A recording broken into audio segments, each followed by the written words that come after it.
जय हिंद साथियों। MP GK के अंतर्गत मध्य प्रदेश के प्राचीन इतिहास को हम कवर कर रहे हैं।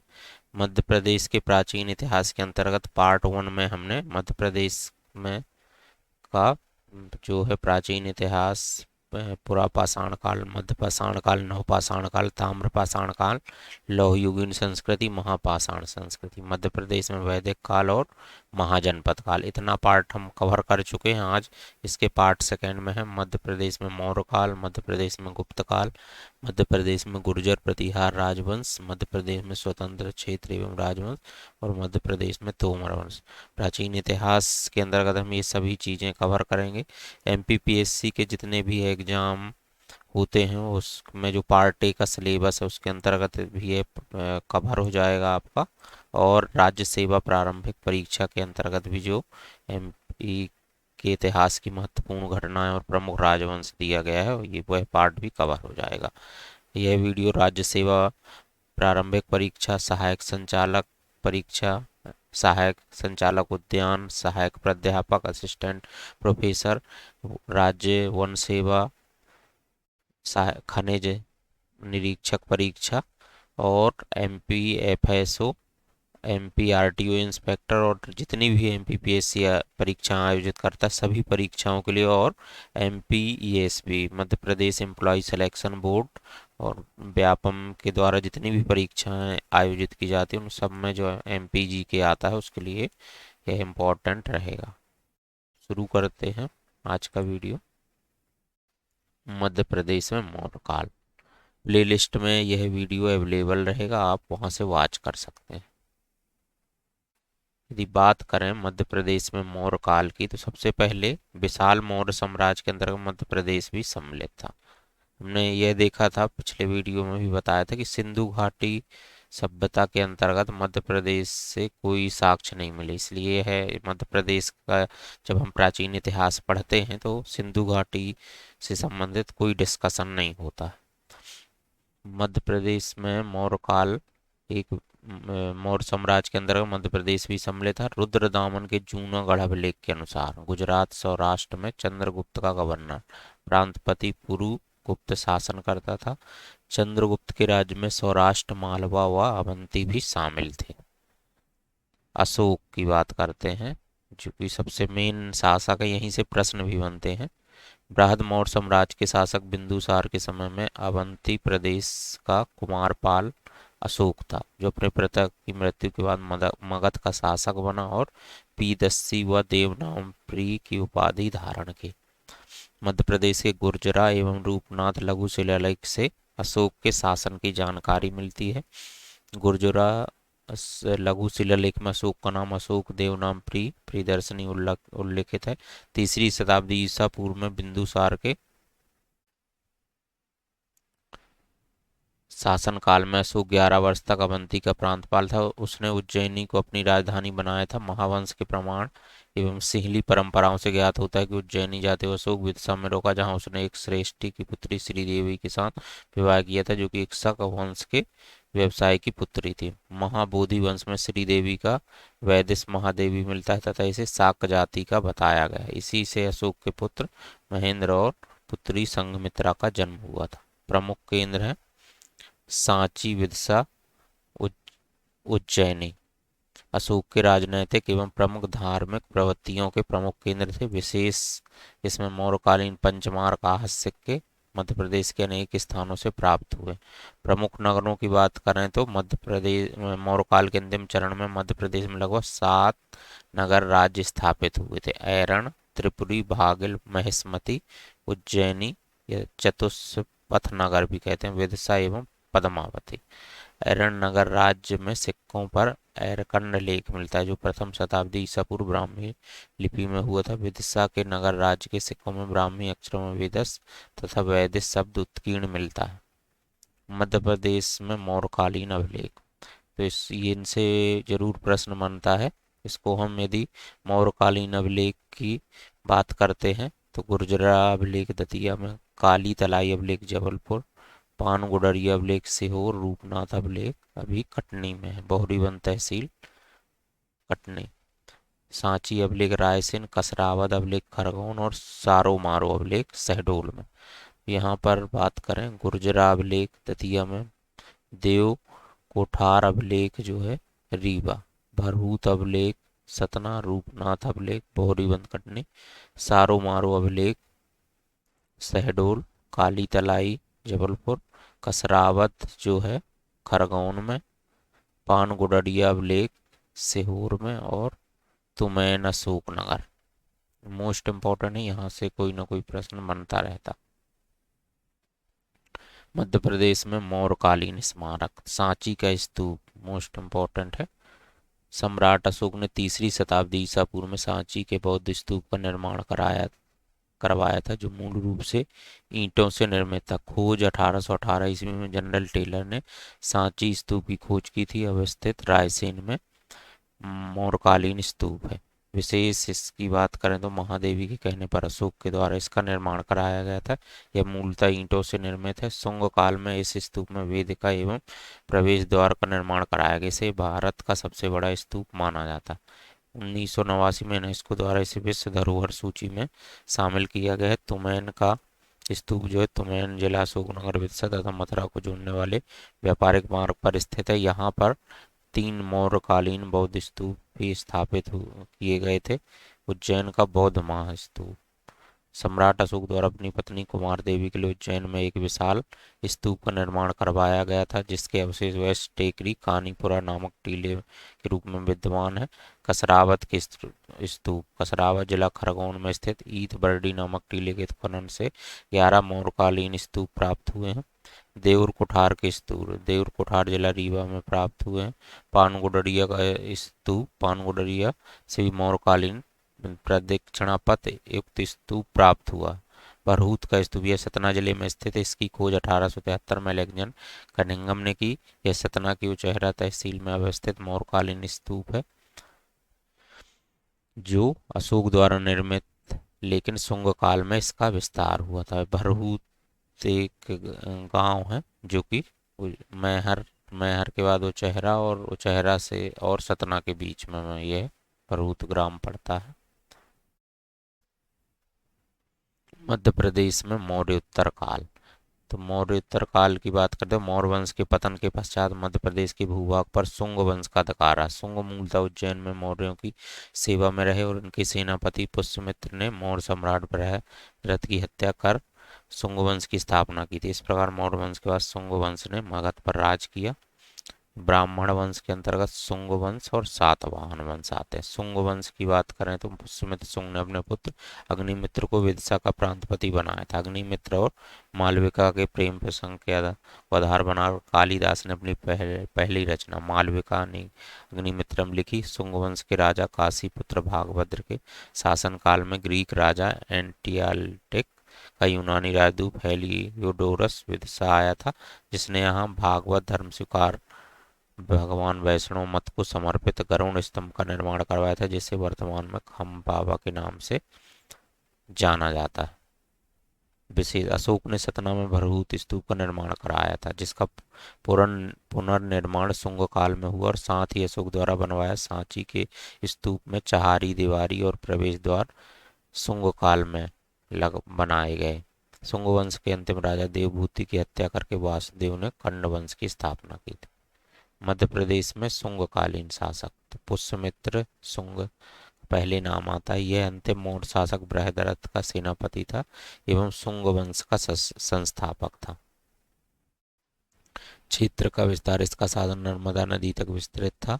सीधी एवं भरूत स्तूपों का जीर्णोद्धार कराया तथा इसके द्वारा 1000 बौद्ध भिक्षुओं की हत्या कर सरयू नदी में फेंका गया। इसका पुत्र अग्निमित्र अगला शासक था। अग्निमित्र की बात करें, पुष्यमित्र शुंग कर एवं शुंग वंशी शासक, इसके पुष्यमित्र शुंग का पुत्र था एवं शुंग वंशी शासक। इसने विदर्भ के शासक वज्रसेन को पराजित किया था। राजधानी विदिशा को राजधानी बनाकर मालवा क्षेत्र पर शासन किया। भागमद, ये शुंग वंश के 9वें शासक थे। इन्हें राजा भाग या भागमित्र भी कहा जाता था। इसके समय हेलियोडोरस ने विदेश की यात्रा की थी। देवभूति की बात करें तो यह शुंग वंश का अंतिम शासक था। इसकी हत्या वासुदेव कर्ण ने की एवं करु देश की स्थापना की। सातवाहन वंश। इसके अलावा एक कंड वंश में शुंग वंश ने अंतिम राजा देवभूति की हत्या कर वासुदेव ने कंड वंश की स्थापना की। इस वंश का अंतिम शासक सुशर्मा अत्यंत अयोग्य व दुर्बल था। इसके शासनकाल में मगध क्षेत्र संकुचित होने लगा और अनेक प्रांतों को अपने स्वतंत्र घोषित कर दिया। कालांतर में सुशर्मा की हत्या कर सिमुक ने सातवाहन वंश की स्थापना की, लेकिन मध्य प्रदेश के इतिहास में कर्ण वंश की किसी महत्वपूर्ण घटना का उल्लेख नहीं मिलता। सातवाहन वंश में कर्ण वंश का अंतिम शासक सुशर्मा था, जिसकी हत्या सिमुक द्वारा कर सातवाहन वंश की स्थापना की। इस वंश का सबसे शक्तिशाली राजा सातकर्णी था। सांची स्तूपी वेदिका पर उत्कीर्ण लेख के अनुसार सातकर्णी ने मालवा और अनूप तर अधिकार कर लिया था। इस वंश के शासकों में सिमुक, सातकर्णी, वसी स्थित पुत्र पुलुमावी, यज्ञश्री, विजय प्रमुख थे। मध्य प्रदेश में सातवाहन वंशी प्रमुख शासक तो सातकर्णी प्रथम, इसने पश्चिमी मालवा तथा निमाड़ क्षेत्र पर शासन किया था। गौतमी पुत्र शासक, इसने शीशे के सिक्के चलवाए। इसके सिक्के उज्जैन व रायसेन से प्राप्त हुए। इसका नाम सांची के स्तूप पर मिलता है। यह श्री सातकर्णी, इसके सिक्के तेवर, जबलपुर, बेसनगर, विदिशा एवं देवास से मिले हैं। सातवाहन शासक हाल ने गाथा सप्तशती की रचना की। वशिष्ठी पुत्र पुलवामी के सिक्के भिलसा एवं देवास से प्राप्त हुए। अब बात करते हैं मध्य प्रदेश में गुप्त काल की। तो वर्तमान मध्य प्रदेश के भौगोलिक संदर्भ में श्रीगुप्त वंश का श्रीगुप्त जो था गुप्त वंश का संस्थापक था। सूपिया अभिलेख से जानकारी प्राप्त होती है कि घंटोत्कच गुप्त वंश का संस्थापक था। मध्य प्रदेश में जनरली गुप्त वंश का संस्थापक श्रीगुप्त को ही मानकर चलते हैं। एग्जाम में भी प्रश्न आता है तो श्रीगुप्त ऑप्शन में मिलेगा आपको। मध्य प्रदेश में गुप्तकालीन प्रमुख शासक तो चंद्रगुप्त प्रथम, यह गुप्त वंश का वास्तविक संस्थापक था। इसने गुप्त सम्मत चलाए लिच्छवी राजकुमारी कुमार देवी से विवाह किया था। समुद्रगुप्त, यह कुमार देवी व चंद्रगुप्त प्रथम का प्रथम पुत्र था। उपाधि धरणीबंध, कविराज, वीणावादक, लिच्छवी, दौहित्र। शासन क्षेत्र, इसका शासन क्षेत्र हिमालय से लेकर नर्मदा घाटी तक विस्तृत था। दक्षिणापथ विजय हेतु इसने वर्तमान मध्य प्रदेश के रीवा, महाकौशल, महाकांतर, बस्तर का प्रयोग किया। दक्षिणापथ विजय पर जाते समय इसने विदिशा के सगराजा श्री रघुवर्धन को पराजित कर विजय स्मृति में सागर के ऐरण में एक स्मारक का निर्माण कराया था। मध्य प्रदेश के विदिशा, ऐरण, सागर, अनूप क्षेत्र एवं अवंती से इसके सिक्के प्राप्त हुए। इसके समय ऐरण को सौभोग नगर कहा जाता था। इतिहासकार विसेंट स्मिथ ने इसे भारत का नेपोलियन और 100 युद्धों का विजेता कहा।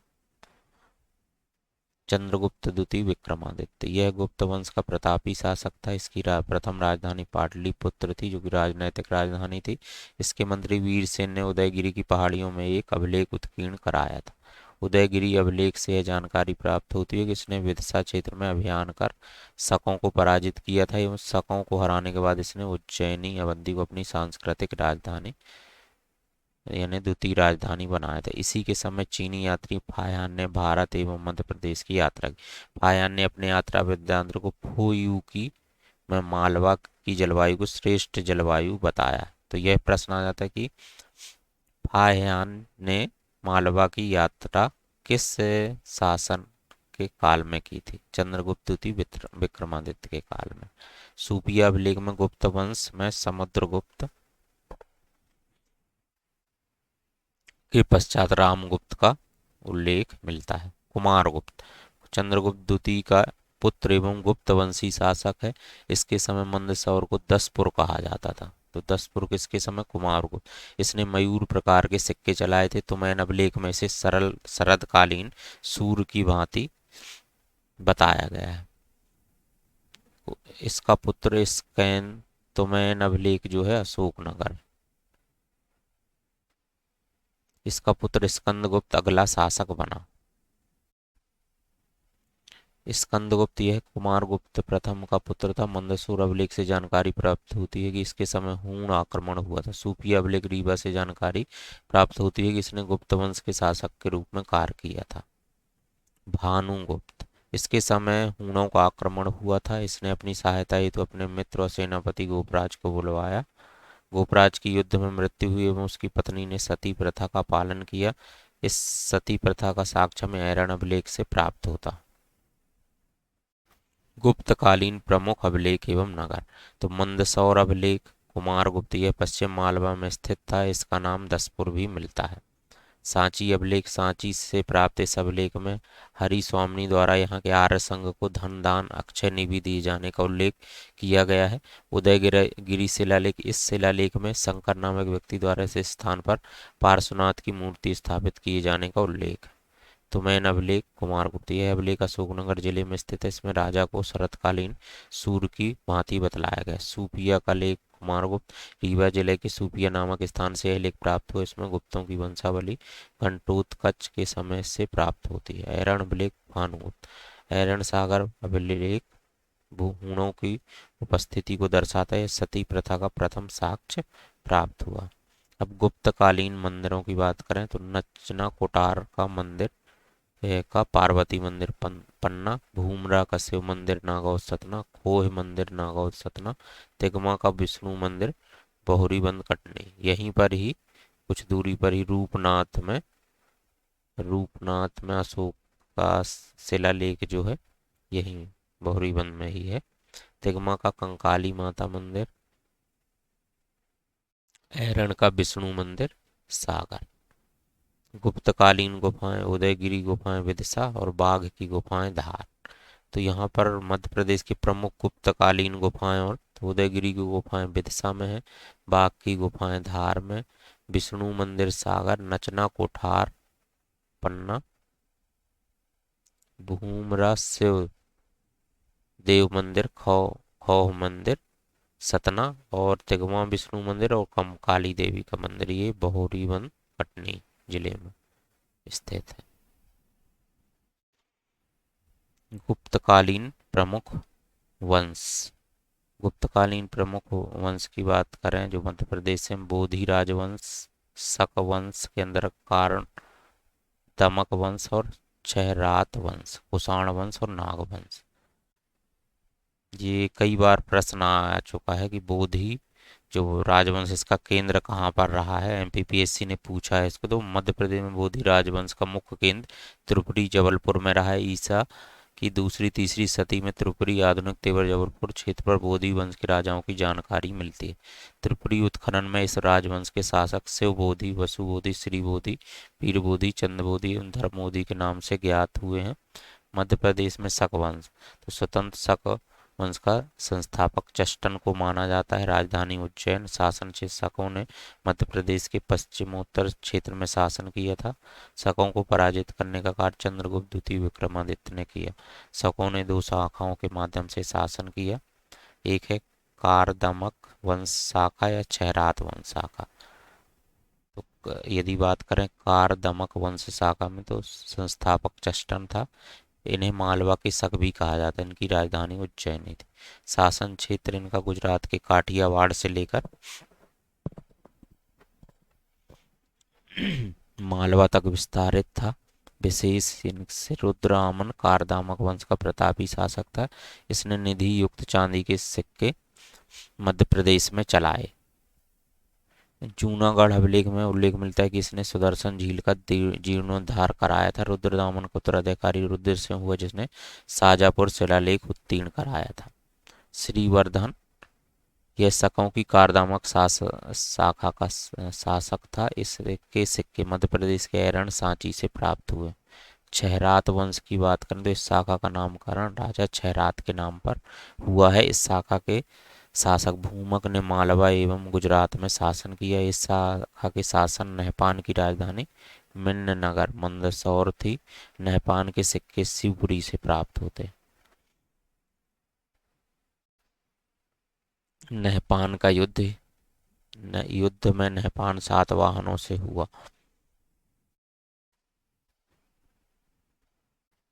एवं शक वंश का पतन हुआ। मध्य प्रदेश में कुषाण वंश, कुषाण शासक चीन के यूची कबीले से संबंधित है। संस्थापक कुजुल कडफिसेस प्रमुख शासकों का विवरण यदि बात करें तो कनिष्क यह कुषाण वंश का प्रतापी शासक था। इसने उज्जैन के पश्चिमी क्षत्रपों शकों को हराया। कनिष्क ने 78 एडी में कनिष्क शक संवत चलाया, जो सिंहासन पर विराजमान होने का प्रमाण है। इसके 324 सिक्के शहडोल से प्राप्त हुए। बिम कडफिसेस के सिक्के विदिशा से प्राप्त हुए। हविष के सिक्के शहडोल व हरदा से प्राप्त हुए। कुषाण शासक कनिष्क का अभिलेख सांची से प्राप्त हुआ है। वासुदेव इस वंश के अंतिम राजा हुए। इनके सिक्के विदिशा, तेवर और जबलपुर से प्राप्त हुए। भारत में सबसे ज्यादा सोने के सिक्कों ने यह जानकारी बतलाई है। रेशम व्यापार का उल्लेख कनिष्क के समय मंदसौर प्रशस्ति पर उल्लिखित है। यह भी कई बार प्रश्न आया हुआ है। मध्य प्रदेश में नाग वंश, तो यहाँ पर यदि नाग राजाओं का राज्य मथुरा, पद्मावती, चंबल घाटी, एरिकेण, विदिशा, नर्मदा घाटी। तो यदि मध्य प्रदेश में नागवंश की बात करें तो वृष नागवंश स्थापना प्रदेश के ग्वालियर और विदिशा क्षेत्र में नागवंश की स्थापना हुई। विष्णु पुराण के अनुसार पद्मावती, क्रांतिपुर और मथुरा के 9 नाग शासकों का उल्लेख है। क्षेत्र दूसरी शताब्दी के अंतिम चरण में वृषरांग ने विदिशा क्षेत्र में नागवंश की स्थापना की। महत्वपूर्ण है कि 1913-14 के बेसनगर उत्खनन में नागों के सिक्के मिले हैं। विदिशा से प्राप्त वृषनाग का सिक्का ग्वालियर संग्रहालय में संरक्षित है। इस वंश के गणपति नाग समुद्रगुप्त के समकालीन थे। अब नेक्स्ट आ जाता है मथुरा में मध्य प्रदेश में गुप्तोत्तर काल। मध्य प्रदेश में गुप्त वंश के बाद गुप्तोत्तर काल का उल्लेख मिलता है। तो गुप्त के बाद के काल को गुप्तोत्तर काल कहा जाए, जिसमें पुष्यभूति वर्धन वंश, चालुक्य वंश और राष्ट्रकूट वंश। मध्य प्रदेश में पुष्यभूति वर्धन वंश का संस्थापक नरवर्धन को माना जाता। तो इसमें हर्षवर्धन सबसे प्रतापी शासक है। यह पुष्यभूति वंश का प्रतापी शासक था। कलचुरी शासक बुद्ध राज के समय इसने पूर्वी मालवा पर अधिकार किया। बाद में इसने वातापी शासक पोसेत को पराजित कर परिश्री नाल पर भी अधिकार कर लिया। लेकिन बाद में हर्ष ने अपनी पुत्री का विवाह ध्रुवसेन से किया एवं मालवा का क्षेत्र उपहार स्वरूप ध्रुवसेन को प्रदान किया। परिणाम हर्षवर्धन की पराजय हुई। विशेष हर्ष के दरबार में बाणभट्टक नामक विद्वान को संरक्षण प्राप्त था। प्रदेश में अवस्थित बाणसागर परियोजना का नाम इनके नाम पर है। मध्य प्रदेश में चालुक्य वंश वह प्रतापी के चालुक्य वंश था। इसका मूल शासन क्षेत्र आंध्र प्रदेश एवं तेलंगाना क्षेत्र। संस्थापक जैसे पुलकेशिन वह प्रतापी के चालुक्य वंश का शासक था। शासन क्षेत्र मध्य प्रदेश के दक्षिणी भाग में विस्तृत था। चीनी यात्री हिमसांग के अनुसार इसने नर्मदा के किनारे हर्षवर्धन को पराजित कर विस्तार पर रोक लगाई व परमेश्वर की उपाधि धारण की। मध्य प्रदेश में राष्ट्रकूट वंश, मध्य प्रदेश के इतिहास में राष्ट्रकूट शासकों का महत्वपूर्ण योगदान शाखाएं थी। इनमें से 2 शाखाओं का संबंध मध्य प्रदेश से था। अचलपुर के राष्ट्रकूट, इनका शासन मुख्यतः महाराष्ट्र एवं मध्य प्रदेश के सीमावर्ती क्षेत्रों में था। मान्यखेत के राष्ट्रकूट, संस्थापक दंती दुर्ग। शासन क्षेत्र की जानकारी हमें 2 क्षेत्रों से मिलती है, नीलकंठ, छिंदवाड़ा, अमरावती, बैतूल। उल्लेख उल्लेख मिलता है कि दंती दुर्ग ने उज्जैनी पर आक्रमण कर गुर्जर प्रतिहार शासक नागभट्ट को हराया। विजय के उपलक्ष्य में नर्मदा के किनारे हिरण गर्भ दान दिया। राष्ट्रकूट शासक ध्रुव ने प्रतिहार नरेश वसराज को हराया था। गोविंद द्वितीय ने प्रतिहार नरेश नागभट्ट द्वितीय को हराया था, जिसकी जानकारी हमें इंद्रगढ़ अभिलेख से प्राप्त होती। राष्ट्रकूट शासक कृष्ण द्वितीय का विवाह त्रिपुरी के कलचुरी शासक कोनकल प्रथम की कन्या बेजवा से हुआ था। कृष्ण द्वितीय का संघर्ष राजा भोज से हुआ था। राष्ट्रकूट शासक कृष्ण तृतीय एवं साम्राज्यवादी शासक था। इसके विषय में जानकारी हमें नीलकंठ अभिलेख से प्राप्त होती है। उल्लेख मिलता है कि उसने बुंदेलखंड पर आधिपत्य स्थापित किया था, साथ ही मालवा के परमार सियक को हराकर उसकी राजधानी पर कब्जा किया था। औलिकर वंश, मंदसौर। यदि मध्य प्रदेश के अन्य प्राचीन वंश की बात करें तो नाग वंश है, औलिकर वंश, मंदसौर साइट, कारदामक वंश, वाकाटक वंश, गर्दभिल्ल वंश, परिव्राजक वंश, उच्चकल्प वंश, गर्दभिल्ल वंश और शैलवश वंश, मैकल पांडव वंश। औलिकर वंश मंदसौर गुप्त काल में पश्चिम मालवा में औलिकरों वंश की राजनीतिक महत्वाकांक्षा उभरने लगी थी। मालवा के औलकरों ने अपनी राजधानी मंदसौर दसपुर को बनाया। औलिकर वंश के प्रमुख शासक थे जयवर्मन, सिंहवर्मन, नरवर्मन, विश्ववर्मन, बंधुवर्मन, यशोवर्मन, विष्णुधर्मन आदि थे। इस वंश का सबसे प्रतापी राजा यशोवर्मन था। बंधुवर्मन का शिलालेख मंदसौर से प्राप्त हुआ, जिसमें गुप्त सम्राटों की अधीनता स्वीकार करने का उल्लेख है। कालांतर में कलचुरियों का प्रभाव इस क्षेत्र में फैलने पर औलिकर वंश का पतन हो गया। उच्चकल्प वंश परिव्राजक राज्य से लागू हुआ। उच्चकल्प शासकों का राज्य भी था, जिसकी राजधानी उच्चकल्प उचहरा सतना थी। उचहरा से 14 किलोमीटर दूर भूमरा में स्थित एक शिला स्तंभ इन दोनों राज्यों की सीमा थी। इस राजवंश से संबंधित 7 ताम्रपत्रों में ओददेव, कुमारदेव, जयनाथ और सर्वनाथ नामक नरेशों का उल्लेख मिलता है। भूमरा शिलालेख के अनुसार सर्वनाथ महाराजा हस्ती परिव्राजक शासक का समकालीन था। उच्च कल्प शासक जयनाथ के अभिलेखों से उसके पूर्व शासक ओगदेव, कुमारदेव, जयस्वामिनी एवं ब्रागराज का पता चलता। परिव्राजक वंश बुंदेलखंड खोयग्राम में 482-483 ईस्वी के ताम्रपत्र में परिव्राजक महाराजाओं का उल्लेख मिलता है। यहाँ के शासक परिव्राजक महाराजा कहलाते क्योंकि ये शाही परिव्राजक राजर्षि सुदर्शन के वंशज थे। इनकी राजधानी नौगौद रियासत में थी। खोई के ताम्रपत्र में महाराज हस्तिन का उल्लेख मिलता है, जो गुप्त पराराज भुक्तो लिखा होने से बुध पत्र का सीमांत प्रतीत होता है। बैतूल में मिले एक लेख में इस वंश की वंशावली दी गई है। परिव्राजक नरेश हस्ती 475-517 ईस्वी तथा उसके पुत्र संजोग 518-528 ईस्वी के 6 ताम्रपत्र मिले हैं। संक्षोभ का शासन डाभाल वर्तमान जबलपुर और उसके आसपास के 18 गढ़ों पर था।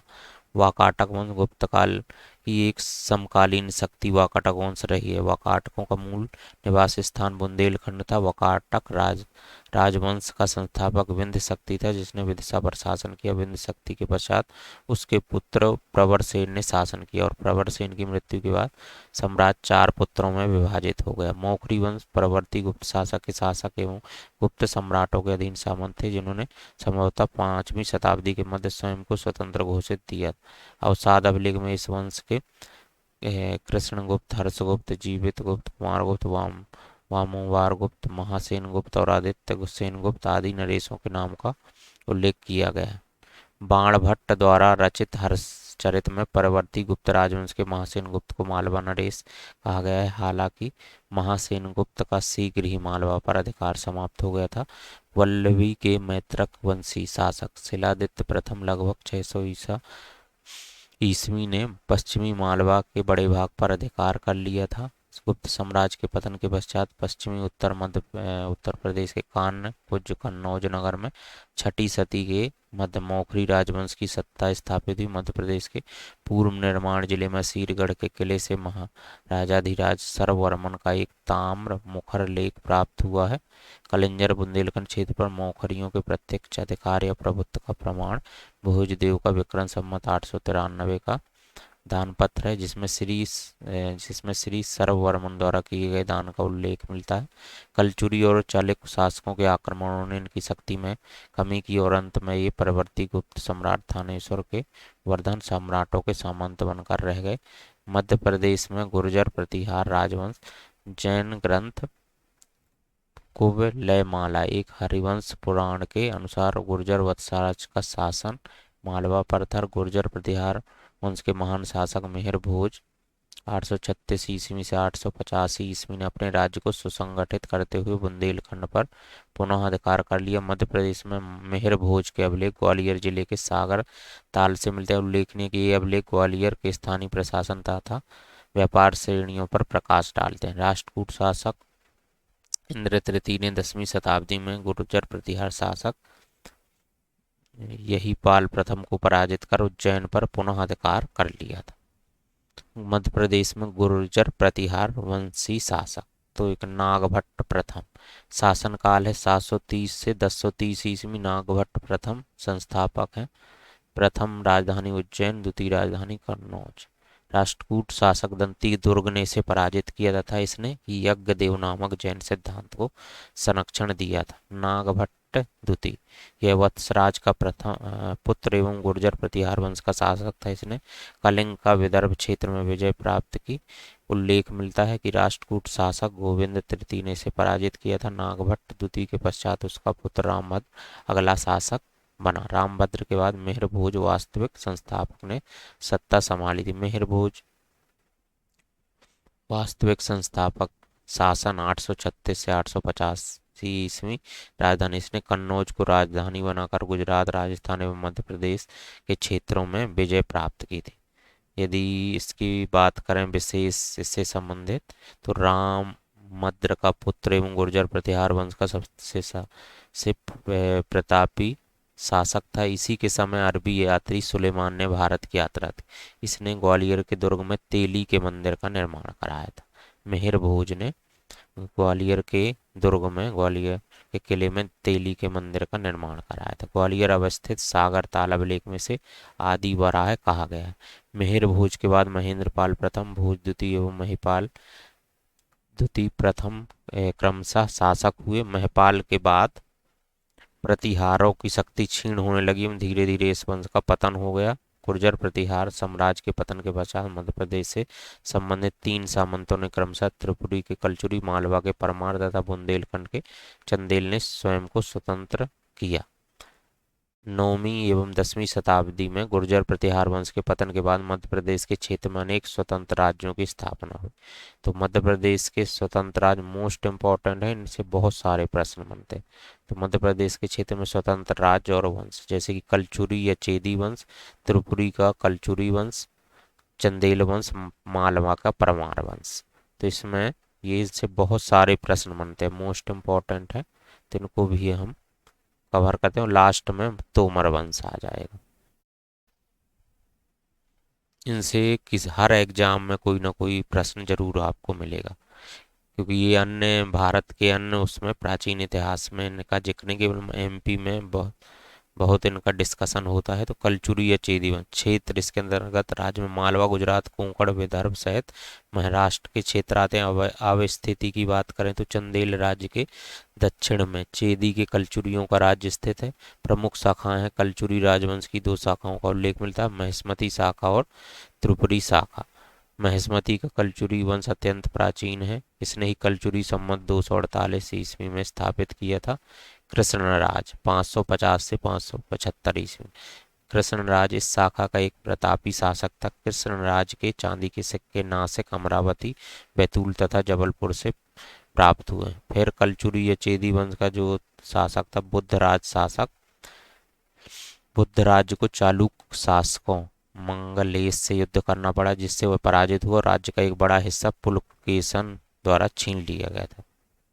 त्रिपुरी और या डाहल का कलचुरी वंश। त्रिपुरी डाहल का कलचुरी वंश कलचुरी वंशों में प्रसिद्ध एवं शक्तिशाली सिद्ध हुआ। राजधानी त्रिपुरी। राजा कोकल प्रथम। इस कलचुरी वंश का पहला राजा कोकल प्रथम था, जो संभवतः 845 ईस्वी में गद्दी में बैठा। इसने कन्नौज के प्रतिहार नरेश भोज को पराजित किया था।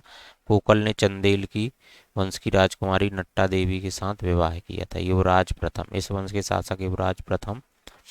इनका शासनकाल जो है 915 से 945 तक। इनके शासनकाल में राजशेखर कन्नौज छोड़कर त्रिपुरी आए, वहां रहकर विशुद्ध साल भाज का काव्य मीमांसा आदि ग्रंथ की रचना की। यह IMP है। युवराज प्रथम ने भेड़ाघाट में 64 योगिनी मंदिर का निर्माण कराया था। तो युवराज प्रथम, ये इंपॉर्टेंट है कि भेड़ाघाट में 64 योगिनी मंदिर का निर्माण किसने कराया। और ये काव्य मीमांसा और विशुद्ध साल भाज का राजशेखर की है। राजशेखर द्वारा रचित विद्य सालभांजिका में युवराज को उज्जैनी भुजंग अर्थात मालवा का विजेता बताया गया।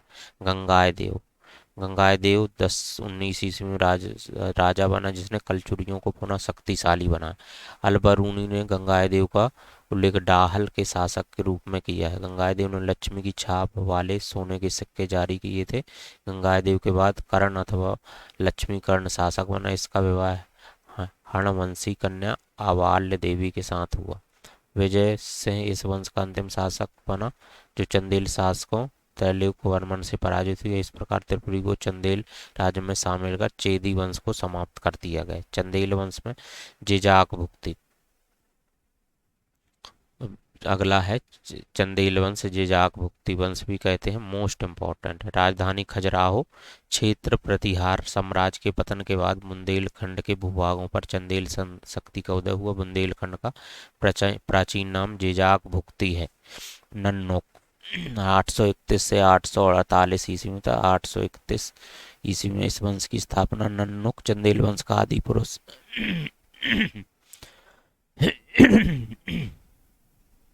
नामक व्यक्ति द्वारा की गई। वास्तव में चंदेल प्रतिहारों के सामंत थे तथा राजधानी खजुराहो को बनाया।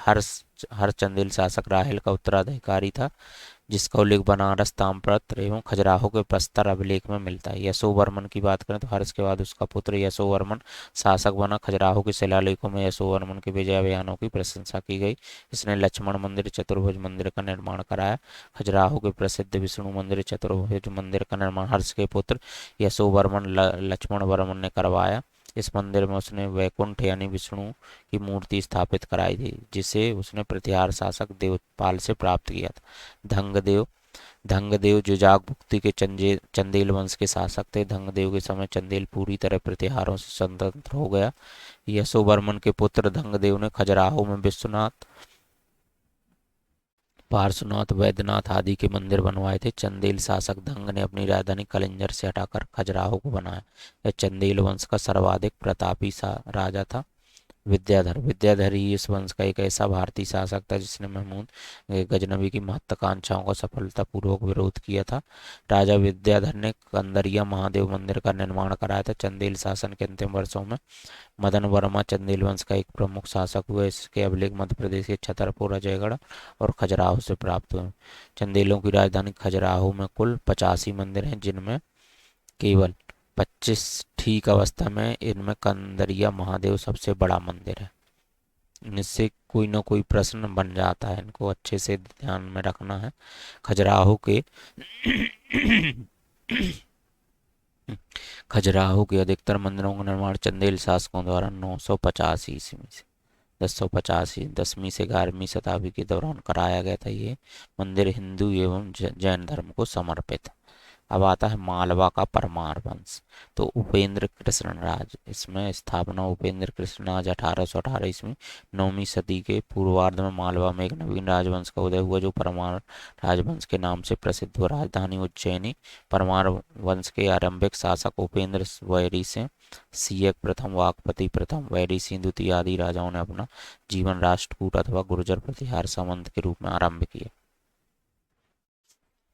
मालवा के परमार वंशी शासकों का घटनाक्रम। वैरी सिंह द्वितीय के शासनकाल में परमारों ने अपनी राजधानी उज्जैन से धार स्थानांतरित की थी। सियक द्वितीय के पश्चात वाकपति मुंज शासक बना। वाकपति मुंज 974 से 994 ईस्वी। मुंज एक महान योद्धा, विद्वान एवं शिव शासक था, जिसने अमोध वर्ष, पृथ्वी वल्लभ और श्री वल्लभ की उपाधि धारण की थी। इसके समय मालवा में स्वर्ण युग का आरंभ हुआ। मुंज ने धार में मुंज सागर झील का निर्माण कराया। मुंज के बाद सिंधु राज और इसके पश्चात भोज महान गद्दी पर बैठा। राजा भोज इस वंश का इनका शासनकाल 1000 से 1055 ईस्वी था। राजा भोज इस वंश का सबसे महान एवं प्रतापी शासक था, जो एक महान योद्धा के साथ साथ महान विद्वान भी था, जिसको कविराज की उपाधि प्राप्त हुई। भोज काल में धारा नगरी विद्या और कला का महत्वपूर्ण केंद्र था। उसने धार में संस्कृत विद्यालय की स्थापना की थी, जिसे भोजशाला कहा जाता था। यहीं पर सरस्वती मंदिर का निर्माण भी करवाया था। एवं भोज ने भोपाल के निकट एक झील का निर्माण करवाया, जो भोजसर के नाम से प्रसिद्ध है। भोपाल का नाम राजा भोज पर पड़ा है। भोज के समय कलचुरी नरेश करण तथा गुजरात के समय चालुक्य नरेश भीम ने एक संघ बनाकर भोज पर आक्रमण कर दिया। राजा भोज युद्ध के दौरान बीमार पड़ गए। 1055 में उनकी मृत्यु हो गई थी। उनके उत्तराधिकारी जयसिंह ने शत्रुओं के समक्ष आत्मसमर्पण कर दिया और मालवा पर एक बड़ा हिस्सा हाथ से निकल गया। कालांतर में कई परमार वंश के राजाओं ने शासन किया। इस वंश के अंतिम शासक महलक देव था, जिसे अलाउद्दीन खिलजी के सेनापति आयन मुल्क द्वारा मार दिया गया और मालवा पर मुस्लिम शासन की स्थापना हुई। परमार कालीन प्रमुख मंदिर एवं रचनाएं। तो सरस्वती मंदिर धार, ऊन मंदिर समूह खजुराहो, धनेश्वर मंदिर उज्जैन, और एक कर्कराज मंदिर भी है। अभी एमपीपीएससी ने पूछा, कर्कराज मंदिर भी उज्जैन में। भोजपुर शिव मंदिर, रायसेन ओंकारेश्वर मंदिर खंडवा, नीलकंठेश्वर मंदिर विदिशा।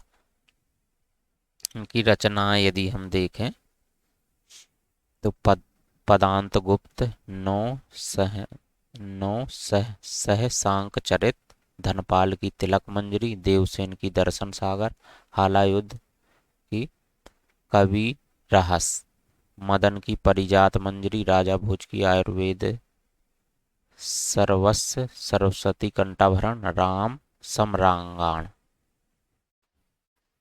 सम्रांगण, मध्य प्रदेश का तोमर वंश। तो यह राजवंश ग्वालियर और उसके आसपास के क्षेत्रों में विस्तृत था। उत्तर में तैमूरलंग के आक्रमण का लाभ उठाकर 14वीं शताब्दी 1388 में वीर सिंह देव तोमर हुआ ने तोमर वंश की स्थापना की। वीर सिंह देव तोमर ने तोमर वंश की स्थापना की थी। वीर सिंह देव यह स्वतंत्र तोमर वंश का संस्थापक था। 1394 पर इसने ग्वालियर पर अधिकार किया। 1394 में इसी के समय मालवा के हुसंग शाह ने ग्वालियर पर आक्रमण किया था। ये प्रश्न बन सकता है कि जब वीर सिंह देव तोमर शासन में मालवा के हुसंग शाह ने ग्वालियर पर आक्रमण कब किया, तो 1394। विक्रम देव अगले शासक। विक्रम देव के समय नसरुद्दीन महमूद के सेनापति मल्लू इकबाल ने ग्वालियर पर असफल आक्रमण किया था। नोट, विक्रम देव का एक अभिलेख मुरैना के मितावली से प्राप्त हुआ है। डूंगर से डूंगरेंद्र से 1425 ईस्वी से 1459 ईस्वी। गणपति देव की मृत्यु के बाद डूंगर से 1425 ईस्वी में शासक बना। इसी के समय दिल्ली के सुल्तान मुबारक शाह ने 2 बार 1425 तथा 1429-30 में किया। डूंगर सिंह ने भांडे नरवर पर आक्रमण किए, साथ ही हुसंग शाह को भी इसने पराजित किया। वैसे डूंगर सिंह के कश्मीर शासक जैनुलाब्दीन से मधुर संबंध थे। उसने कश्मीर शासक को संगीत चूड़ामणि व संगीत शिरोमणि के नामक ग्रंथ भेजे थे। राजा मान सिंह परिचय, यह कल्याण मल्ल का उत्तराधिकारी एवं तोमर वंश का प्रतापी शासक था। इनका जो समय है 1486 से 1518। राजा मान सिंह तोमर मोस्ट इम्पोर्टेंट। विवाह, गुजरी देवी से इनका विवाह हुआ, जिसे ये प्रेम से मृगनयनी कहते थे। निर्माण, ग्वालियर दुर्ग में गुजरी महल एवं मान मंदिर एवं बादलगढ़ का निर्माण कार्य। इनकी संगीत में विशेष रुचि भी थी। इन्होंने मान कौतूहल नामक संगीत ग्रंथ की रचना की। संरक्षण, इन्होंने बैजू बावरा, तानसेन, हरिदास जैसे संगीतकारों को दरबार में संरक्षण दिया। समकालीन दिल्ली के शासकों बहलोल एवं सिकंदर लोदी से इनके कटुतापूर्ण संबंध थे। मानसिंह के प्रसिद्ध सामंत मंत्री खेमदास थे। प्रमुख रचनाएं, बेताल पच्चीसी मानक, द्वितार रचित, रित दामोदर दास। फिर अगले शासक हैं विक्रमजीत से 1518 से 1526। यह मानसिंह का पुत्र एवं उत्तराधिकारी था। इब्राहिम लोदी ने इसे पराजित कर अपनी अधीनता स्वीकार करवाई। इसने पानीपत के तृतीय युद्ध में भागीदारी की एवं मृत्यु को प्राप्त हुआ। राम सिंह जो था तोमर वंश का अंतिम शासक था। इसी के समय मुगलों द्वारा ग्वालियर पर आधिपत्य कर लिया गया, और इसके बाद मध्यकालीन इतिहास एमपी का शुरू हो जाएगा। इसको हम अगले वीडियो में पूरा मास्टर क्लास के रूप में कवर कर लेंगे। Thank you.